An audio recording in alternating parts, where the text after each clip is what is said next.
Maayong adlaw kanatong tanan. Tungod sa tinguha sa administrasyon ni Mayor Pride Henry Teves nga mapalapnag ug masayran sa tanang katawhan sa Bayawan ang tanang mga proyekto, aktibidades ug mga programa, gituyo pagmugna ang Multimedia Bureau aron mosaysay sa tanang lakaw sa atong mayor ug uban pang mga opisyales. Ang mosunod mao ang mga kalihukan nga gipaygayon sa atong dakbayan.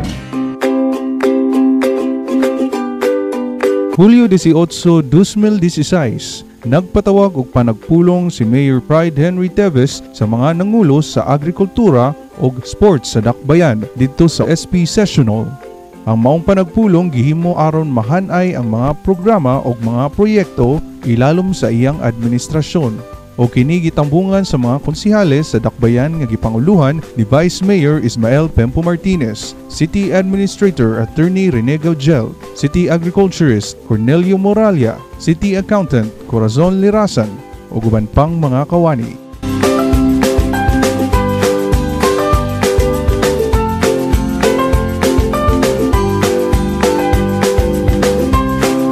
Hulyo 21, 2016, gipaygayon ang usa ka Management Committee meeting didto sa Integrated Business Center ning Dakbayan alang sa mga schools divisions ilalom sa Negros Island Region din ang Bayawan City ang host sa maong panagpulong o kini gipangunahan sa DepEd Bayawan City Division nga gipanguluhan ni Schools Division Superintendent Mrs. Ofelia Hermosa. Nihatag og mensahe si Vice Mayor Ismael Pempo Martinez isip OIC Mayor sa maong adlaw ug diin iyang gipadayag ang dakong suporta sa edukasyon ilalom sa administrasyon ni Mayor Pride Henry Teves. Gitambungan ang maong panagpulong sa mga nagkalain-laing schools division superintendents sa Negros Island Region nga gipanguluhan ni Regional Director Gilbert Sadsad.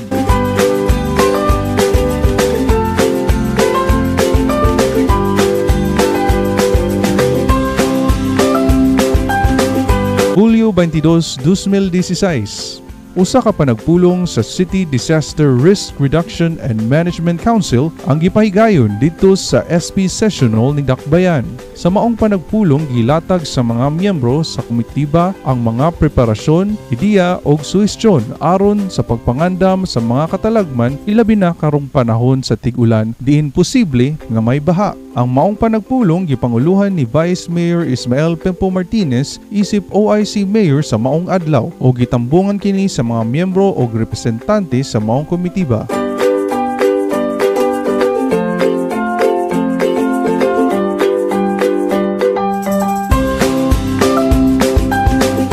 Hulyo 26, 2016, usa ka budget forum ang gipahigayon didto sa Integrated Business Center ning Dakbayan.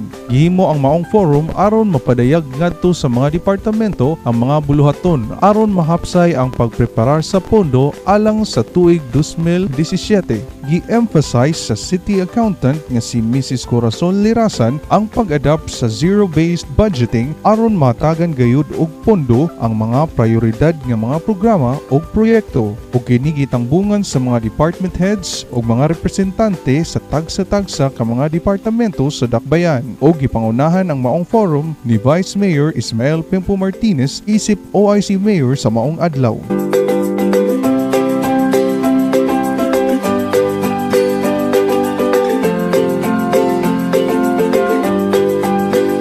Hulyo 28, 2016, gipahigayon ang blessing and cutting of ribbon sa bag-ong girenovate nga fish and meat section sa Merkado Publiko ning Dakbayan. Sa maong okasyon nahimong mamumulong si Mayor Pride Henry Teves ug iyang gipadayag sa mga katawhan ang iyang programa ug proyekto alang sa kalambuan sa Dakbayan ug mapalambo ang pinansyal nga kahimtang sa katawhan. Siya giubanan ni Konsehal Ernesto Tihing ug Konsehal Charlo Hamin ug sila giabi-abi sa mga katawhan ug sa Fresh Fish Vendors Association nga gipanguluhan ni Mr. Willie Tumlad.